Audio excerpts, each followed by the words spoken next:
There she goes. 275-gallon water aquifer that we'll be using, so we don't have to haul them 5-gallon things of water constantly. We'll load that up, and that'll eventually will be the source of the gravity feed water system in the house too. That is a big deal, man, getting a water source. Yeah, baby. So this is Alaska. You're driving down the street, and this is in the back of a pickup truck. Now these are moose ribs, right? Yeah.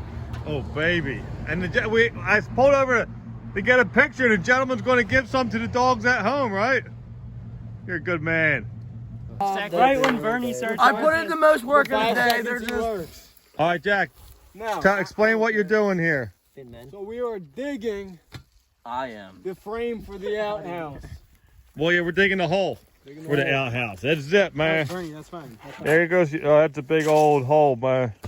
Burn, chill. That's like 19.5 inches. It's not. That's it, man. That's the bathroom. That's the plumbing system. Plumbing system, we're going to go with keep it simple, stupid, know what I mean? And then the beginning part, I'm just taking a piece of wood and going to chop it down the middle. And I copied this. I looked at the neighbor's outhouse and see what they did. And we're just going to that's going to be the little foundation. And we're going to build off of that. All right, next thing I did, I just put a 2x4 on top of that runner. And that's kind of like a base where I'll try to get some vertical pieces going off of there. Well, that's all we got with the outhouse so far. We got a hole in the ground.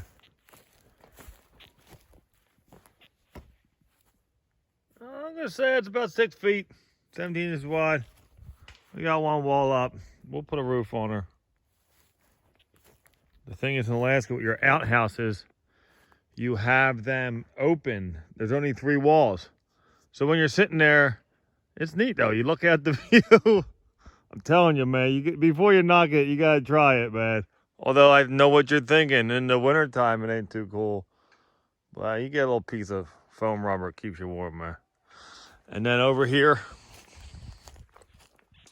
the stakes are the actual corners of the house. The little bump out up there is the mud room.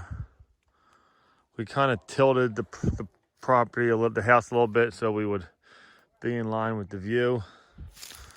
And then pretty soon, we have to come over here, way over here, and we gotta find out where the water's at. So we gotta walk around with the, like they do in the TV shows. You walk around with the copper wires and you see where they cross and you start digging. But that's a wrap for tonight. Whiteboard's still in effect. We got the 2x4s of plywood, the hardware. We got the water tank. It's 275 gallons. That works as a temporary water tank. And it also is going to be a permanent kind of gravity feed system. My water system is just going to be a tank. I'd say that's the house. There's going to be like a water tower and the tank sitting up here.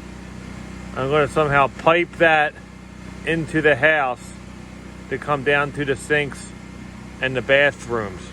And it's just going to be a gravity feed. That's going to be the pressure.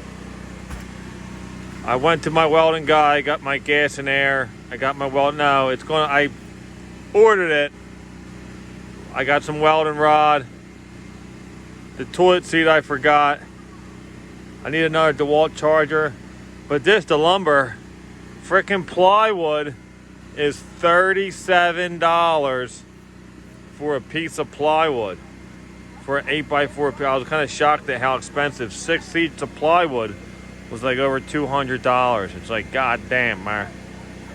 Plywood's killing me, man. So, but that's the whiteboard. That's where we're at. And the big deal tomorrow is, could we possibly, let's say here's the ground, and at the back of the property, the ground goes all real steep. We call this the Matterhorn, right? After the ride in Wildwood. No, after the mountain in Switzerland. And let's say the spring comes out here. I'm thinking up here we can dig down. There's like it's the water table. It's real high. And when you say the water table is real high, it's when you start digging out water, kind of like the beach. You know how the beach, you start digging down 2 feet and the water just flows into the hole? I'm wondering if we could be like coal miners and start digging down and take 2x4s and brace it up and just dig a well the old-fashioned way. Find out tomorrow on Philly Homesteader, baby. This is the other problem we're dealing with. We still got the excavator here.